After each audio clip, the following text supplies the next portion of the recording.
ഞാൻ doctor Rakesh, paediatric neurologist ആണ്. അപ്പോൾ കുട്ടികളുടെ കാഷ്വാലിറ്റിയിൽ ഏറ്റവും കൂടുതലായി കാണപ്പെടുന്ന ഒരു കേസാണ് കുട്ടികൾ ഡീസൽ അല്ലെങ്കിൽ പെട്രോൾ അല്ലെങ്കിൽ മണ്ണെണ്ണയൊക്കെ കുടിച്ചിട്ട് വരുന്നത്.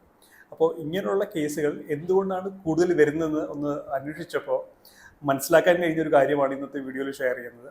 അപ്പോൾ ഈ കുട്ടികളൊക്കെ ഒരു ഡീസലിൻ്റെയോ പെട്രോളിൻ്റെയോ മണ്ണിൻ്റെയോ ടേസ്റ്റ് കാരണം പോയി എടുത്ത് കുടിക്കുന്നതല്ല. പലപ്പോഴും നമ്മൾ ഉപയോഗിച്ചിട്ട് കളയാതെ വെക്കുന്ന ഈ പെപ്സിയുടെയും കൊക്കോക്കോളയുടെയും അല്ലെങ്കിൽ സെവനപ്പിൻ്റെയൊക്കെ ബോട്ടിലുകളിൽ ഈ പദാർത്ഥങ്ങൾ പെട്രോളും ഡീസലും മണ്ണെണ്ണയൊക്കെ കുട്ടികൾക്ക് എടുക്കാൻ പാകത്തിൽ വെക്കുമ്പോഴാണ് കുട്ടികൾക്ക് ഈ ഒരു പദാർത്ഥങ്ങളോടുള്ള, അതായത് സെവനപ്പ്, ഈ കൂൾ ഡ്രിങ്ക്സിനോടുള്ള ഒരു ആകർഷണീയത കൊണ്ട് അവർ പോയി എടുത്ത് കുടിക്കുന്നതായിട്ടാണ് കാണുന്നത്. അപ്പോൾ വലിയ ആൾക്കാർ, മുതിർന്നവർ ഈ പാത്രങ്ങളൊക്കെ, അതായത് ഈ സെവനപ്പിൻ്റെയും കൊക്കോളയുടെയൊക്കെ പാത്രങ്ങൾ കളയാതെ വെക്കുന്നത് കൊള്ളാം. പക്ഷേ അതിലൊക്കെ ഈ കഴിക്കാൻ പറ്റാത്ത തരം പദാർത്ഥങ്ങൾ, ഇതുപോലുള്ള പദാർത്ഥങ്ങൾ എടുത്തു വെക്കുന്നത് കുട്ടികളുള്ള വീട്ടിൽ തീർത്തും ഒഴിവാക്കേണ്ട ഒരു കാര്യമാണ്. അതുപോലെ തന്നെ കുട്ടികൾക്ക് എടുക്കാൻ പാകത്തിൽ ഈ വക കാര്യങ്ങളൊന്നും വെക്കാതിരിക്കാൻ കൂടെ ശ്രദ്ധിക്കണം. കാരണം ചെറിയ കുട്ടികൾക്ക് അവർക്കറിയില്ല അപ്പോൾ എന്താണ് അതിലുള്ളത്. അവരുടെ കണ്ണിൽ സെവനപ്പിൻ്റെ ബോട്ടിൽ ഇരിക്കുന്ന സെവനപ്പാണ്. അപ്പോൾ സെവനപ്പിൻ്റെ ബോട്ടിൽ ഡീസൽ ഒഴിച്ച് വെച്ചാൽ അവരെങ്ങനെ അറിയും? അവരിപ്പോൾ എടുത്ത് കുടിക്കും.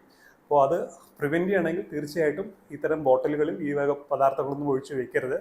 അതേപോലെ തന്നെ കുട്ടികൾ എത്തുന്ന രീതിയിൽ പെട്ടെന്ന് പോയി എടുക്കാൻ പറ്റുന്ന ഒരു സ്ഥലത്തും ഈ വക പദാർത്ഥങ്ങൾ വെക്കാതിരിക്കാനും ശ്രദ്ധിക്കണം. കാരണം ഈ ഒരു കാര്യം ശ്രദ്ധിച്ചാൽ വളരെ വലിയൊരു ദുരന്തം കുട്ടികൾക്ക് വരുന്നത് നമുക്ക് ഒഴിവാക്കാൻ സാധിക്കും. Thank you.